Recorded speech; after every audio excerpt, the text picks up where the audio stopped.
और जिले के तमाम कार्यकर्ताओं के साथ में हम वहां पे मजबूती से पहुंचे और मजबूती से उस परिवार की आवाज उठाई।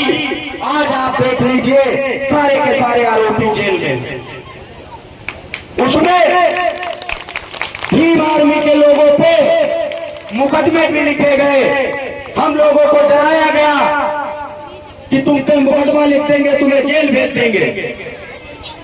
और आप लोगों ने शायद, अगर आप लोग हमारे कार्यकर्ताओं के फेसबुक पे, इंस्टाग्राम पे या यूट्यूब चैनलों से जुड़े होंगे तो भली भांति आप लोगों ने देखा होगा, हमने प्रशासन से खुले तौर पे बोला था कि ये भीम आर्मी का शेर है, ये बाबा साहब को मानने वाला शेर है, ये संविधान को पढ़ने वाला शेर है, ये ना ही तुम्हारी जेल की धमकी से डरने वाला है और ना ही ये मुकदमों से डरने वाला है। और ये आप सोच लीजिए, जो भीम आर्मी वाले हैं, ये जो नीला गमछा डाल के चलते हैं, इसी को अपना अपन समझते हैं। और जिस दिन मैं बिक गया, जिस दिन अपने समाज को मैंने बेचने का काम किया, अपने समाज की दलाली खाने का काम किया, उस दिन से मैं आप लोगों के बीच में बोलने नहीं आऊंगा कभी भी। कोई भी एक हरदोई जिले के अंदर 50 कार्य करवाए होंगे, जहाँ पे भी हमारे भाइयों बहनों को प्रताड़ित किया गया होगा, वहाँ पे भीम आर्मी के लोग पहुंचे होंगे और एक भी व्यक्ति कहेंगे कि भीम आर्मी वालों के लिए हमने 1 रुपये खर्च किया है या 1 रुपया भीम आर्मी वालों ने लिया है, तो मैं उसी दिन से अपने पद का त्याग कर दूंगा। और आप लोग देख रहे होंगे कि हमारे समाज के लोग संसद में नहीं बैठे हैं, कि हमारे समाज के लोग विधानसभा में नहीं बैठे हैं, अच्छे अच्छे पदों पर बैठे हैं।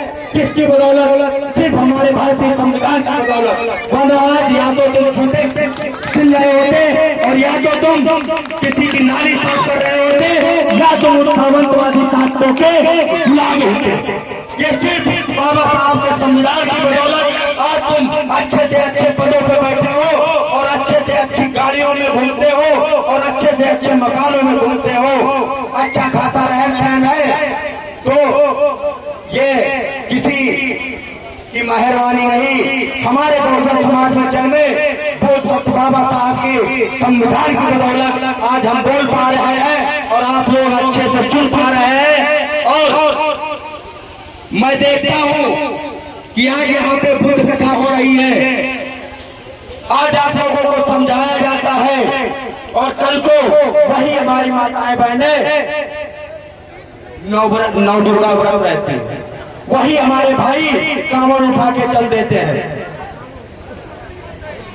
तो आप लोग ये याद रखिए कि आपका भला मंदिर जाने से नहीं होगा, आपका भला और आपके बच्चों का भला स्कूल जाने से होगा।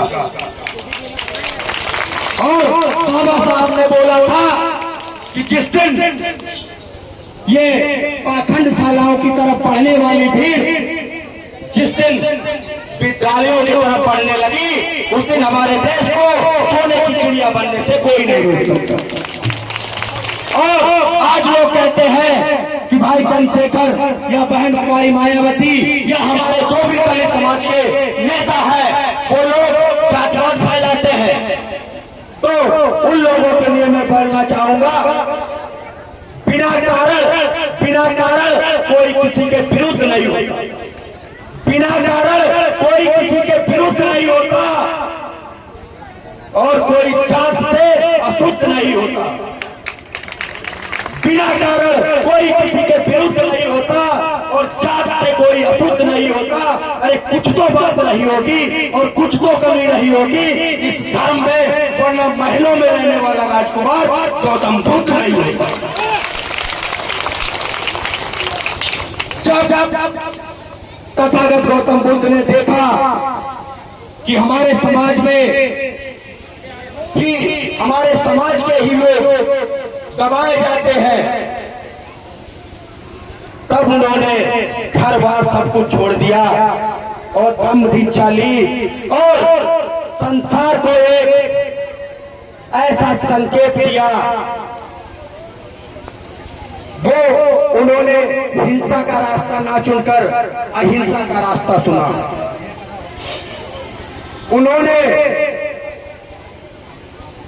सारा कुछ छोड़कर समाज को उस तरीके से देखा, जात पात का भेद मिटाने की कोशिश की और उन्हीं के पद चिन्हों पे चल करके बोध बाबा साहब ने हमारे लिए जो संविधान तैयार किया है उसमें भी उन्होंने जात पात को दर्जा नहीं दिया, हर किसी को समान अधिकार दिए। तो यही है कि लोग कहते हैं कि ये लोग जात पात फैलाते हैं। जब हम लोग जात पात से दूर नहीं हुए, हम लोग तुमसे दूर नहीं हुए, तुम लोगों ने हमें दूर किया हमारा शोषण कर करके। और जो लोग आज बोलते हैं कि हम संविधान खत्म कर देंगे, तो उन लोगों को मैं दो पंक्तियां बोलना चाहूंगा, उसके बाद में मैं अपनी वाणी को खत्म करना चाहूंगा, क्योंकि हमारे धर्म प्रचारक बहन और उनके साथी कथा को रोक करके उन्होंने हमें समय दिया है।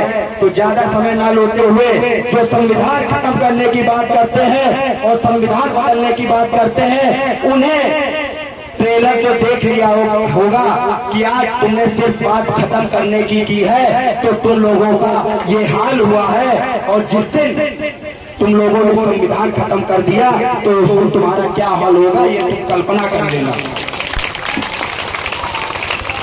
और हमारे बहुजन समाज के लोग बाबा साहब का और संविधान का सम्मान करते हैं, इसलिए वो तथागत गौतम बुद्ध के अनुयायी है, बाबा साहब के अनुयायी है, इसलिए वो हिंसात्मक नहीं होते हैं, वरना